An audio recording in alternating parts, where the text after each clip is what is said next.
هقولك خطوة بخطوة ازاي تهتمي بالبيبي حديث الولادة من عمر يوم لحد تطعيم الشهرين، ومن غير اي اخطاء ومن غير اي توتر. اول جزء هنتكلم فيه هو الجزء الخاص بالرضاعة. بصوا يا جماعة، خلينا متفقين ان الرضاعة دي رزق جاي لنا من عند ربنا وجاي للبيبي، يعني ربنا هو المتحكم في الرزق ده. انت كل اللي عليكي ان انت هتعملي جزء عليكي، والباقي طبعا احنا سايبينه على ربنا. انت هتعملي ايه؟ عايزاكي ان انت تدخلي لجسمك كمية سوائل كبيرة جدا. حاولي ان انت تدخلي 5 لتر سوائل في اليوم. انا بقولك سوائل، مش بقولك 5 لتر ميه. سوائل دي يعني مشروبات سخنه، ينسون، نعناع. اشربي مشروبات دافيه كتير على مدار اليوم، اشربي شوربه، اشربي ميه، اشربي عصاير. كل الحاجات دي انت عماله تدخلي لجسمك سوائل بتزود معاكي نسبه اللبن. تاني حاجه احنا اتكلمنا عليها ان هي بتزود من نسبه اللبن في الجسم، ان انت هتاكلي حلاوه طحينيه، بس زي ما اتفقنا كميه صغيره عشان ما تزودش معاكي الوزن. وبرده السمسم مهم جدا في فتره الرضاعه، والخضار والفاكهه مهمين جدا جدا في فتره الرضاعه. فاحنا الجزء اللي علينا احنا ان احنا نعمله ان احنا هنهتم بالتغذيه بتاعتنا، تكون تغذيه صحيه. مش هناكل اكل كتير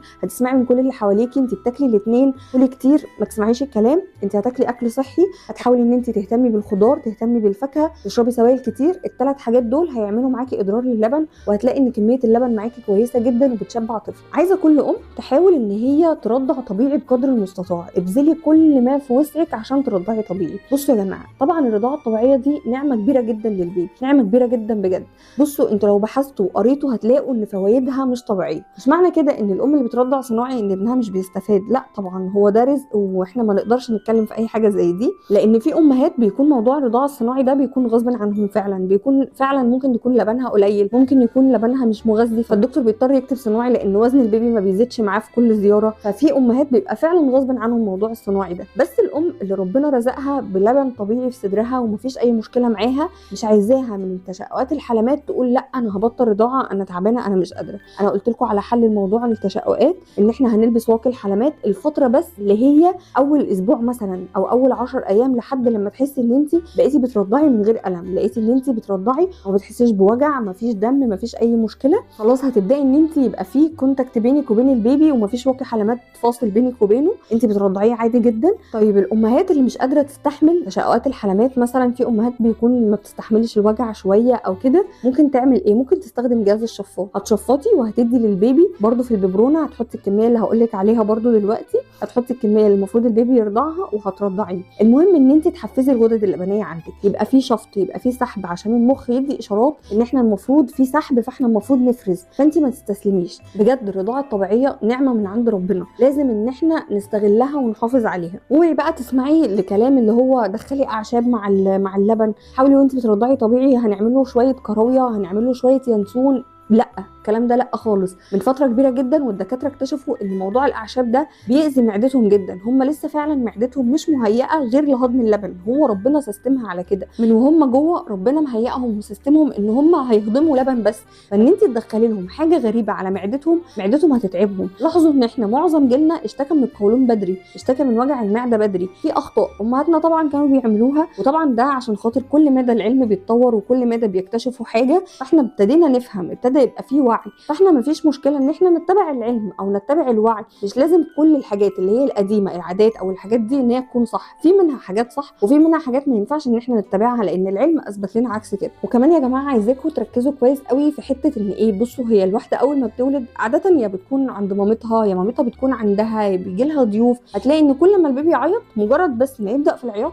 هتلاقيهم بيقول لك ده جعان تعالي رضعيه. هتلاقي ان انت كل شويه بترضعي كل شويه بترضعي، ده هيسبب له مغص. هو لسه معدته حرفيا قد عقله الصباع. يعني احنا هنلاقي في الاول لبن السرسوب طبعا ده اللي هو مهم جدا، مهم لمناعه الطفل ومهم لجسمه ومهم لبنى جسمه كويس جدا جدا، بيبقى كميته ضعيفه شويه. فهو كميته ضعيفه علشان خاطر هو البيبي في الوقت ده معدته حرفيا في حجم عقله الصباع، يعني نقطه لبن هتشبعه، حاجه بسيطه جدا جدا هتشبعه. فما تقلقيش وتقولي ان هو عشان كميته قليله يبقى كده البيبي مش هيشبع، لا خالص. اللبن ده هيشبعه جدا، وهتلاحظي ان هو بعد ما بيرضع بينام عادي جدا. جسمه بعد ما كان مشدود ومقفل ايده ومتعصب هتلاقي ان هو هادي وبينام ومفيش اي مشكله خالص. كده انت تقدري تعرفي ان البيبي بتاعك شبعان. فالرضاعه الكتير هي مش هتشبعه ومش هتخليه اهدى ومش هتخليه ينام ومش هتخليه يسكت، لا بالعكس، الرضاعه الكتير هتسبب له مغص. هتلاقي فجاه البيبي بطنه محجره او هتلاقيه بطنه منفوخه، هو يا حبيبي مش لاحق يهضم، انت عماله تتفسي اكل وده طبعا مش صح نهائي. مش عايزاكم تسمعوا ابدا يا جماعه تنظير الناس اللي حوالينا اللي هم بيكونوا بقى شايفينك ان انت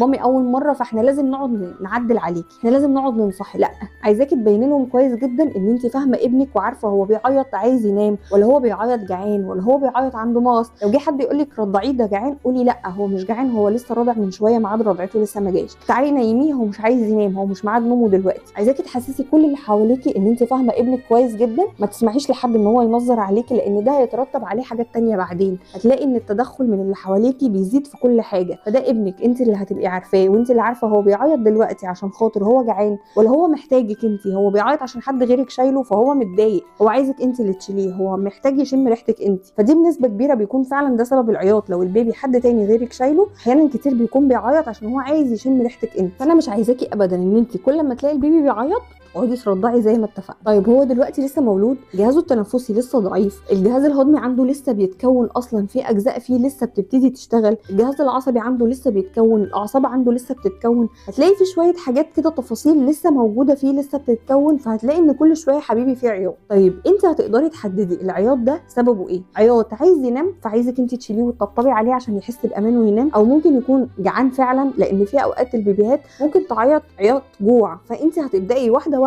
مع الوقت هتلاقي نفسك بقيتي عارفه الصوت اللي هو بيعمله ده، الصوت ده هو انا عارفه دلوقتي هو دلوقتي جعان، انا عارفه هو دلوقتي عايزني اشيله، هو دلوقتي عامل بيبي وعاوزني اغير له، هو متضايق ان هو ما غيرش بقاله شويه. فواحده هتلاقي ان انت بداتي تحفظي البيبي وعارفه كل تفاصيله. ما تتضايقيش وما تتوتريش وما تخافيش خالص، هي مرحله ومرحله جميله جدا والله هتعدي بيها. مش عايزاكي تكوني متوتره خالص، عايزاكي بس تكوني مركزه معاه وما تركزيش مع اي حد حواليكي خالص. طب البيبي في الوقت ده بيرضع كم مره؟ يعني انا اقدر ارضعه كل قد ايه؟ علشان انا مش عارفه المفروض ان هو جعان كل قد ايه او هيجوع كل قد ايه. طيب انا هقول لك دلوقتي انت المفروض تعملي ايه. لو بنرضع طبيعي بس، يعني لو انت مامي بترضعي طبيعي بس، هترضعيه كل ساعتين. طب فرضا هو قبل الساعتين عيط وحسيت ان هو بيعيط عشان هو جعان، هترضعي عادي جدا مفيش اي مشكله. لكن لو صناعي الرضعه بتكون كل 3 ساعات، بتعملي له 30 مللي وبتديهم له. عيط بعدها وحسيتي ان هو جعان، بلاش ان انت تزودي وبلاش ان انت تدي لبن. ممكن جدا تلاقيه رجع، تلاقي ان هو معدته مليانه بس هو بيعيط مش جعان، هو عايزك تشيليه، هو عايزك مثلا تعملي له مساج لبطنه، هو بطنه مغصه شويه. فحاولي ان انت تنظمي عدد الرضعات عشان تتلاشي تماما موضوع المغص. طبعا هم كده بيجي لهم مغص، دي حاجه اكيده بنسبه 100% عند كل الاطفال حديث الولاده موضوع المغص ده. وده لان زي ما احنا قلنا جهازهم الهضمي لسه بيتكون، فهو لسه المعده بتبتدي تستوعب يعني ايه هضم ويعني ايه لبن. هو يا حبيبي كان جوه المشيمه قايمه له بدور كل حاجه، جعان المشيمه بتدخل له اكل والاكل اتهضم، المشيمه بتخرج الاكل ده، هو مش حاسس بحاجه، هو ما كانش بيعمل مجهود جوه. فجاه بقى هو اللي لما يجوع لازم يعيط عشان يعرفك انا جعان دخلي لي اكل. عايز يعمل بيبي فمعدته بتبقى وجعاه عشان بتهضم، فتلاقيه بيعيط عشان هو بيعمل بيبي او عايز يعمل بيبي، او مثلا عنده غازات مضايقاه. فهو هتلاقي في الفتره دي في شويه زن، في شويه عياط، في شويه تفاصيل كده صغيره انت هتعرفي تتعاملي معاها انا متاكده. طيب الامهات اللي مثلا مش عارفه تنظم موضوع عدد الرضعات ده، يعني انا دلوقتي برضع طبيعي فانا المفروض ارضعه كل ساعتين. طب وقت النوم معلش في الفتره الاولانيه هتحاولي ان انت تعملي الارم يصحيكي كل ساعتين كده، لو هو نايم حاولي تقلقيه، لان عدد الرضعات مهم جدا في الفتره الاولى. لازم كل ساعتين يدخل له اكل عشان بعد الشر تتفادي ان فجاه يحصل له هبوط، فجاه يحصل شويه مشاكل في الكبد، يحصل فيه كسل في الكبد، او يحصل اي مشكله احنا في غنى عنها تماما. فاحنا هنحاول ان احنا ننظم عدد الرضعات. معلش هي فتره تعب شويه بس والله فعلا هتفرق معاه جدا في صحته وفي جسمه وفي كل حاجه. انت عايزه ابنك اكيد احسن حد في الدنيا، فمعلش هنتعب معاهم بس اول شهرين كده، وبعد الشهرين هتلاقي كل حاجه بقت تمام معاكي جدا، مفيش اي مشكله في اي حاجه. انت حفظتي البيبي، عرفتي تفاصيله وعرفتي تتعاملي معاه ازاي، موضوع المغص هيقل معاكي، كل الحاجات اللي كانت بتتعبه في الاول هتلاقيها واحده بالتدريج ابتدت تختفي تماما. طيب الامهات اللي مثلا بتشتغل ومحتاجه تدخل صناعي مثلا، او هي لبنها قليل فالدكتور كتب لها صناعي، او هي لبنها مش بيزود البيبي فالدكتور كتب لها صناعي، انت اللي انت هتعمليه ان انت كل 3 ساعات هتدي رضعه صناعي، هتعملي 30 مللي وهتدي رضعه صناعي، وهتفوتي بعد الرضعه ساعتين وتحاولي معاه في الطبيعي، ومره تانية بعدها 3 ساعات تعملي صناعي، وهكذا هتنظمي يومك على الاساس ده. طيب هل هو مش كده مش هيحصل له التباس حلمات؟ انا بديله مره ببرونه ومره من صدري مره ببرونه، هو كده مش هيحصل له التباس؟ لا ما تقلقيش، احنا متكلمين في فيديو قبل كده عن نوع الببرونات اللي ما بتسببش التباس حلمات، تلاقيه موجود، هتعرفي الفرق بين الببرونات العاديه اللي ممكن تسبب التباس وبين الببرونات اللي احنا بنجيبها عشان ما تسبب لهمش اي التباس. كمان يا جماعه في بيبيهات بتكون مولوده عندها مشكله في التنفس واحنا حابين ان احنا نرضعهم طبيعي، والدكتور هيجي يقول لك الرضاعه الطبيعي مجهود عليه، بلاش ان انت تخليه يعمل مجهود لحد بس ما نفسه ينتظم. هتعملي ايه؟ طب انا واحده مثلا عايزه ارضع طبيعي ومش عايزه ادخل صناعي، هتشفطي وهتجمعي له اللبن، وان انت كل ساعتين هتدي له بالببرونه، وزي ما احنا اتفقنا هندي بالببرونه اللي ما بتعملش التباس، عشان تقدري ان شاء الله بعد ما نفسه ينتظم وصدره يبقى كويس تقدري ترجعي ان انت تدي طبيعي تاني وتستغني عن الببرونه. فانت اللي انت هتعمليه ان انت هتشفطي، وكل ساعتين هتدي له 20 مللي، كل ساعتين هنحط في الببرونه 20 مللي. وزي ما اتفقنا انا برده شارحه لكم قبل كده جهاز شفاط اللبن ازاي نستخدمه وازاي نحتفظ باللبن، كل الحاجات دي هتلاقوها في الفيديو الموجود اللي بيتكلم عن جهاز شفاط اللبن. وعلشان النقطه دي بالاخص حطيت الببرونه في شنطه الولاده، عشان زي ما قلت لكم البيبي احيانا بيتولد عنده مشكله في نفسه، والدكتور اللي بيكشف عليه في غرفه العمليات ممكن يقول لك بلاش دلوقتي ان انت ترضعي طبيعي عشان هو نفسه ما يسمحش بالمجهود بتاع المص والسحب ده، هو مش قادر. فبدل ما تخلي كل اللي معاكي حد مثلا محتاج ينزل الصيدليه يدور على نوع ببرونه ما يسببلوش التباس او الكلام ده، طبعا ممكن يكون جوزك، ممكن يكون اخوكي، فممكن يكون راجل بنسبه كبيره يعني، فهو ما هينزل هو مش هيبقى مركز يعني ايه التباس ويعني ايه الحاجات دي، هيجيب اي ببرونه وخلاص. فانت خليها معاكي احتياطي. انا برده متكلمه عنها في فيديو شنطه الولاده ومهتمه جدا ان الببرونه تكون معانا. والله كل الامور ماشيه تمام الحمد لله وما احتاجناهاش، تمام الحمد لله. احتاجناها اهي موجوده، ولو انت ما اديتيش بيها لبن ما احتاجتيش في المستشفى او ما احتاجتيهاش بعد ما خرجتي من المستشفى هتبقى موجوده معانا لما البيبي يسمحوا له بدخول الميه هنشربه الميه فيها. طب انا دلوقتي عايزه اعرف هو البيبي كده شبعان ولا هو بيعيط جوع ولا هو عايز ايه بالظبط؟ بصي في كام حاجه كده هقول لك عليهم، منها هتعرفي ان البيبي شبع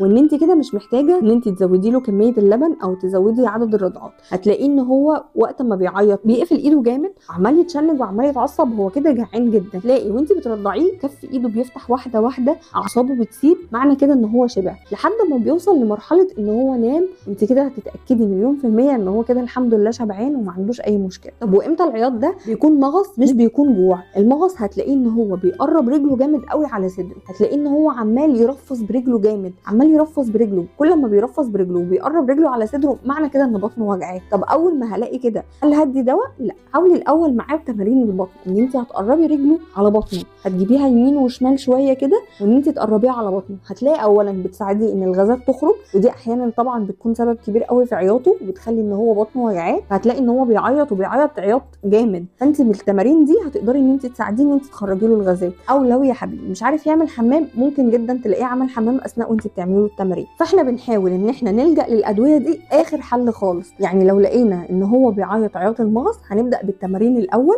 هنحاول معاه، هنحاول نخرج له الغازات، هنحاول نخليه يعمل حمام. خلاص لقينا ان احنا عملنا التمارين وعملنا كل حاجه وهو مازال برده بيعيط، هنبدا بقى ندي دواء المغص سواء السايمسكون او الدينتينوكس. الدواء الوحيد اللي مسموح بيه في الفتره دي لاي طفل مولود هو فيتامين د، يعني احنا لازم نلتزم جدا بفيتامين د، ده اللي لازم يوميا. لكن اي دواء تاني بنلجا له كحل اخير، مش اللي هو اول ما الاقيه بيعيط اجري اجيب له دواء المغص، مش اول ما الاقيه بيعيط اجري اجيب له المسكن، لا، حاولي تخلي جهازه المناعي يشتغل، يعني هو لسه جهاز المناعه عنده بيحاول يشتغل. فانا مش هاجي كل شويه اديله في ادويه، انا كده بنام جهاز المناعه بتاعه تماما، بخلي ان هو اللي هو زي المعنى اصح كده ايه، ارتاح انت انا هقوم انا بالدور ده، اديله دواء يهاجم اي حاجه بتتعبه. لا، احنا اخر حاجه هنلجا لها هي الادويه. وكمان عشان تتفادي موضوع الغازات وموضوع المغص، لان دول فعلا والله يا جماعه بيسببوا لهم عياط جامد جدا، تلاقي ان هو عمال يعيط وانت مش فاهمه، انت حاولتي ترضعيه وهو مش ساكت، حاولتي ان انت تهدي فيه وتشيليه وتطبطبي عليه وهو مش ساكت. هم يا عيني بيكون لسه عشان طبعا جهازهم الهضمي لسه بيتكون،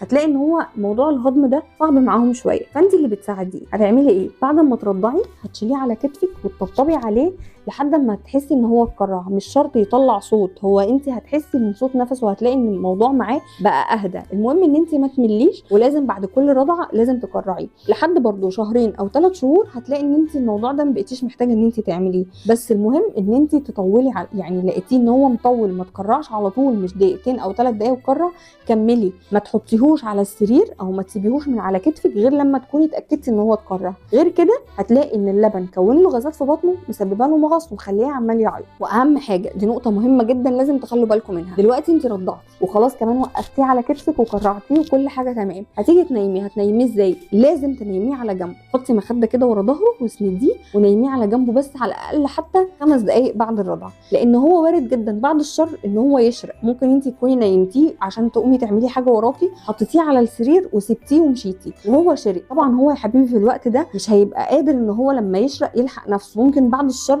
يبلع اللي هو شرقه وتسببي له اختناق تخليه ان هو مش عارف ياخد نفسه. فالافضل ان هو بعد ما يرضع ويتكرع ان انت تنيميه على جنبه، عشان حتى لو شرق وقشط مثلا او كده يرجع وهو نايم على جنبه، فبالتالي اللي رجعه يخرج من بقه ويقع على السرير لكن ما يبلعهوش تاني. خلوا بالكم من النقطه دي كويس جدا، لان امهات كتير بتغلط فيها وللاسف البيبي ما بيتلحقش. بعد الشر عنهم جميعا يا رب، ربنا يحفظه. مش عايزاكي تقلقي خالص من لون البراز. اول 4 ايام هتلاقي ان هو لونه اسود، لونه اسود غامق كده، مش عايزاكي تخافي خالص، ده عادي، ده طبيعي جدا. وواحده واحده مع الرضاعه هتلاقي اللون بدا يصفر معاكي، اللي هو اللون بقى الطبيعي بتاع البراز بتاعهم. لكن اللون الاسود ده معروف ان اول 3-4 ايام من الولاده بيكون لون البراز بتاعهم اسود، فما تتوتريش، ومع الرضاعه هتلاقي كل حاجه اتظبطت. نيجي بقى للجزء الخاص بالعنايه الشخصيه بتاعه البيبي. انت دلوقتي روحتي بالبيبي من المستشفى ومش عارفه هو انا هحميه امتى وانا هحميه ازاي، طب والسره اللي متركبه دي انا هعمل فيها ايه؟ انا هجاوبك على كل ده دلوقتي. اول حاجه طبعا مع تطور العلم احنا عرفنا ان البيبي بيكون مولود في طبقه على جلده، الطبقه دي هي المسؤوله عن تنظيم درجه حراره جسمه وبتحميه كمان من البكتيريا وبترطب له جلده. فعشان كده هنلاقي ان معظم المستشفيات دلوقتي بقوا بيركزوا كويس جدا في النقطه دي، وبيتعاملوا مع البيبي ازاي اول ما بيتولد. بيبقى معاهم جوه شاش معقم بيمسحوا للبيبي جلده بيه من غير اي ميه خالص، بيمسحوا جلده بحيث ان هم يسيبوا الطبقه دي على جلده، لان هو للاسف لو استحمى بيفقد فايده الطبقه دي. الطبقه دي مهمه جدا تفضل على جلد البيبي لمده 48 ساعه من بعد الولاده. هيجي بقى دورك انت بعد ما يعدي 48 ساعه، عايزه ادي للبيبي شاور، هعمل ايه؟ بصي، انت دلوقتي اكيد انا متاكده ان انت خايفه من حجمه وخايفه تمسكيه وخايفه يقع منك وخايفه من الميه وخايفه من كل الكلام ده غير كمان وجود السره. طب هنعمل ايه؟ هتجيبي طبق في اوضتك عادي جدا، طبق يكون فيه ميه وطبق يكون فاضي، وهتجيبي قطعه من هدومه قطن وهتبليها بميه وهترغيها بالشاور بتاعه، وبعدين هتمسكي البيبي في الطبق اللي هو ما فيهوش ميه ده، تي شيرت او اي حاجه قطن زي ما اتفقنا، وهتعملي له بيها جسمه وهي مترغيه بالميه والشاور. خلاص احنا دعكنا له جسمه كويس جدا. واهم حاجه الاجزاء اللي هي بيكون فيها تنايات، يعني هنا عند رقبته الحيتين دول، كل مكان فيه تنايات تهتمي جدا ان انت تنضفيه. طيب احنا عملنا الكلام ده خلاص، عملنا له جسمه بالقطن وتمام. بتاخدي بقى القطعه دي وتشطفيها كويس جدا من الرغاوي، تخلي ما فيهاش اي رغوه خالص، ما فيهاش اي شاور وفيها ميه بس، وتمسحي له جسمه بعدها. طيب خلصنا الجزئيه دي، هتعملي ايه؟ هتنشفي بفوطه قطن 100%. اهم حاجه جلدهم في الفتره دي يا جماعه بيكون حساس جدا جدا، فاهم حاجه كل حاجه هتلمس جسمه تكون قطن، فانت الفوطه بتاعته هتكون قطن، هتنشفي له بيها جسمه كويس جدا. برضو اهم حاجه ان انت تتاكدي ان انت منشفه الجسم كويس جدا. وبعدها تبداي في مرحله الترطيب، معاكي اللوشن ومعاكي الزيت، انت بقى حابه تستخدمي ايه دي بترجع لك. انا عن رايي انا الشخصي، انا كنت بحب في الصيف ارطب له باللوشن، في الشتاء برطب له بالزيت، بحيث ان هو بيدفيه وبحيث ان هو بيخلي جسمه ريلاكس كده ومحتاج ان هو ينام. هو خد شاور ورطبنا له جسمه، وانت بترطبي له جسمه بتعملي له مساج كده، بتلاقي بعدها ان هو خلاص بينام منك اصلا. فمرحله الترطيب دي بترجع لك انت حابه بقى ترطبي بلوشن او ترطبي بزيت. ممكن انت تسمعي نصيحتي وتعملي زي ما انا ما بعمل. انا في الصيف برطب بلوشن وفي الشتاء برطب بالزيت. البيبي يا جماعه بيستحمى عادي جدا زيه زينا، يعني مش هنقول بقى عشان احنا في شتاء هحميه مره في الشهر، لا، ده لازم يستحمى، لازم يستحمى. ما تفوتيش اسبوع غير وتكوني مثلا اديتي له شاور مره او مرتين في الاسبوع. المهم ان ما يعديش على البيبي اسبوع من غير ما الميه تلامس جسمه. احنا كده كده يوميا طبعا بنشطفه الجزء اللي تحت مع كل غيار بالميه. طب الجزء اللي فوق ده، رقبته وورا ودنه، ساعات وهم نايمين بيقشطوا فاللبن بينزل ورا ودنهم، فجاه هتحسي ان انت شامه ريحه وحشه ومش عارفه الريحه الوحشه دي جايه منين. ريحه اللبن لما بتفضل وبتلزق في الجلد بتبقى ريحتها وحشه جدا. فانت حاولي ان انت يوميا اصلا في العنايه اليوميه بتاعه البيبي وانت بتغيري له،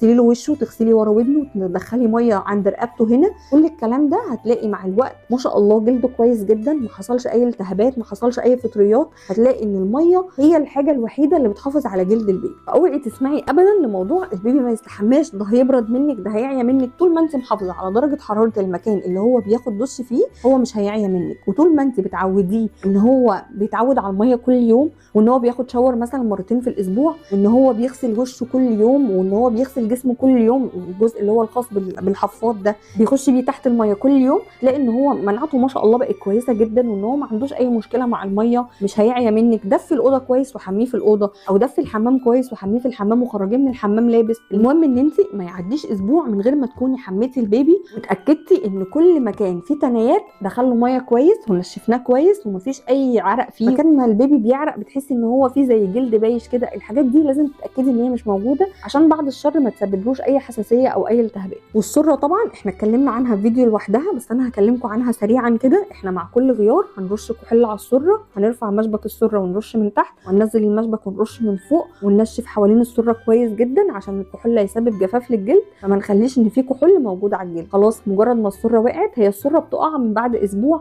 احيانا اسبوعين، وفي حالات بتوصل معاها ل3 اسابيع. ما تقلقيش مفيش مشكله طول ما مفيش اي اعراض من اللي احنا اتكلمنا عنها في فيديو السره. بعد ما بتقع يا جماعه برده بنكمل في رش الكحول مرتين بس في اليوم، مش مع كل غيار زي ما كانت وهي موجوده. ونحاول برده نخلي المكان جاف، ما نخليهوش فيه اي بلل، ونحاول ان احنا ما نكتمهوش ابدا. احنا متفقين ان احنا كده كده جايبين بامبرز بفتحه السره، فما فيش اي حاجه هتبقى لمساها غير الهدوم، والهدوم زي ما احنا اتفقنا كده كده بتكون قطن. وبعدين هم بيكون حجمهم صغنن، فبتلاقي الهدوم واسعه عليهم اصلا، فما تقلقيش السلوبيتا لو نزلت على السره او الهدوم بتاعته جت على السره عامه مش هتبقى فيها مشكله. المهم ان انت ما تقفليش البامبرز عليها، ما تكتميهاش قوي عشان ما تسببهولهوش اي التهاب فيها. برده احنا اتكلمنا ان البيبي بيكون عنده قشره كده موجوده في شعره. طب هل احنا هينفع ان احنا نحك له القشره دي كده بضوافرنا؟ لا طبعا، انت كده هتاذيه. هنعمل ايه؟ انا برده كلمتكم عنها في فيديو قبل كده. هتجيبي نقطه زيت اللي هو زيت الشعر بتاع الاطفال، حطي نقطه واحده بس، نقطه بالظبط على ايدك، وبالفرشه بتاعته تمشي الفرشه على ايدك وتمشيها مره مع اتجاه الشعر ومره عكس اتجاه الشعر. واحده واحده هتلاقي اسبوعين بالكتير والقشره دي اختفت تماما من شعره. المهم ان انت ما تحاوليش تشيليها له بالعافيه، ما تحاوليش وانت بتغسلي له دماغه تحكيها له جامد. انت الكلام ده لو عملتيه هتبقي بتاذيه.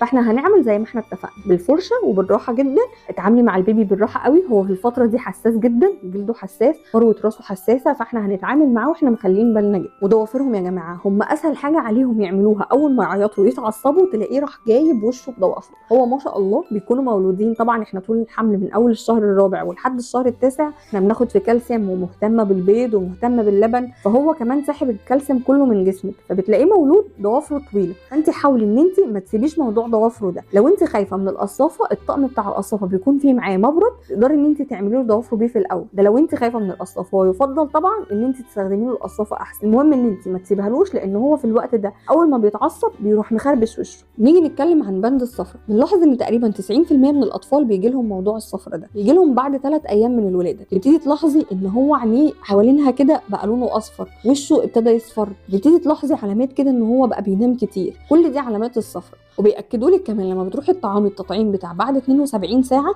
يكشفوا عليه وبيقيسوا له الصفرة، وبيأكدوا لك بقى اذا كان الاعراض دي عاديه وهتروح ولا دي اعراض صفرة فعلا. طيب احنا هنتعامل مع الصفرة ازاي؟ انا برضو عامله فيديو للصفرة، وخليني برضو اشرحها لكم سريعا كده. انت اهتمي ان انت ترضعي كل ساعه زي ما اتفقنا. لو هو بيرضع صناعي 30 مللي دول هتقسمهم لكل ساعه 10. لو هو بيرضع طبيعي برضو كل ساعه هندي 10 مللي، هنشفط وندي في الببرونه 10 مللي. المهم ان هو كل ساعه يرضع، لان الرضاعه هي الاساس في علاج الصفرة، وطبعا بجانب العلاج اللي الدكتور بيكتبه. وكمان خليني اكلمكم في جزء خاص كده بموضوع الطهاره. لو البيبي ولد، في مستشفيات بيعملوا عمليه الطهاره للبيبي اول ما بيتولد. طب ما هو ممكن بعد الشر عنهم يا رب، ممكن بعد 3 ايام يبتدي يظهر عليه موضوع الصفرة ده. هيبقى يا حبيبي بياخد علاج الصفرة وتعبان من الصفرة ولا تعبان من الطهاره؟ فيفضل ان انت تطهري بعد 45 يوم. حاليا في كذا حاجه للطهاره، في اللي هي الجراحه، وفي الجونكو، وفي الحلقه البلاستيكيه، في كذا حاجه. طبعا هي افضلهم الجونكو، دي احسن حاجه في الطهاره لو البيبي ولد. يكون مفيش جرح ومفيش دم ومفيش غيار ومفيش اي حاجه من الحاجات دي، هو مجرد بس ان انت بتديله استتال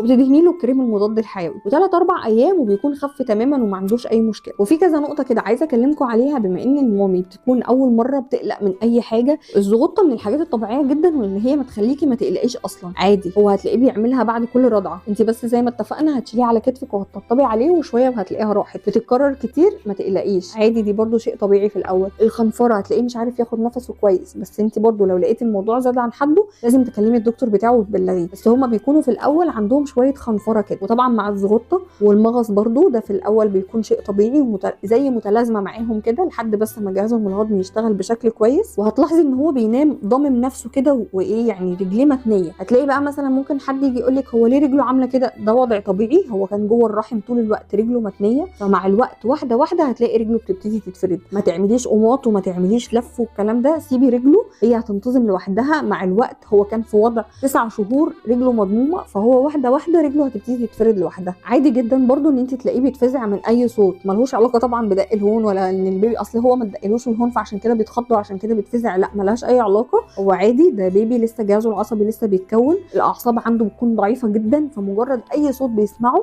بيخضه. هو جوه يا جماعه ما كانش سامع حاجه غير صوت الدم بتاعك اللي ماشي في جسمك، بس فجاه خرج في اصوات، صوت رزعه باب، صوت رزعه شباك، اصوات غريبه عمال يسمعها، فطبيعي جدا ان هو يتفزع من كل الاصوات دي. واحده واحده الاعصاب بتاعته بتتكون، الاعصاب بتاعته بتقوى، هتلاقي ان هو خلاص ابتدى يتعود على الاصوات وابتدى ما يتفزعش من الاصوات. نقطه كمان بنلاحظ موضوع التثدي، بتلاقي البيبي عنده بروز كده في منطقه الثدي، ما تقلقيش واوعي تحاولي ان انت تعصريها، هتلاقي بيقول لك عصرتي له صدره، ما تعمليش كده ابدا، هو بس بيكون واخد من هرموناتك، انت ما تجيش جنبه خالص، هو لوحده هيروح، سيبيه، هيقعد شهر، هيقعد شهر ونص، هيقعد شهرين، زي ما يقعد سيبيه وما تعصريهوش عشان ما تسببلوش اي التهابات. فجاه هتلاقي حبيبي ممكن يورم، هتلاقي ان هو جمع صديد او الكلام ده، لو انت حاولتي تيجي جنبه، ما جيتيش جنبه وسبتيه بطبيعته، هتلاقيه رجع تاني لجسمه طبيعي جدا، ما فيهوش اي حاجه. اهم حاجه انت ما تجيش جنبه. كل الحاجات اللي احنا اتكلمنا عنها دلوقتي دي بتكون تقريبا اول شهر ونص، اللي هو الوقت اللي انت لسه بتتعرفي على البيبي ولسه عايزه تعرفي تتعاملي معاه ازاي وهنعدي بكل المراحل دي ازاي. حاولت ان انا اشرح لك بالتفصيل كل حاجه. لو عندك اي سؤال اكتبوا لي في الكومنتات، وما تنسوش اللاف الجميل بتاعك.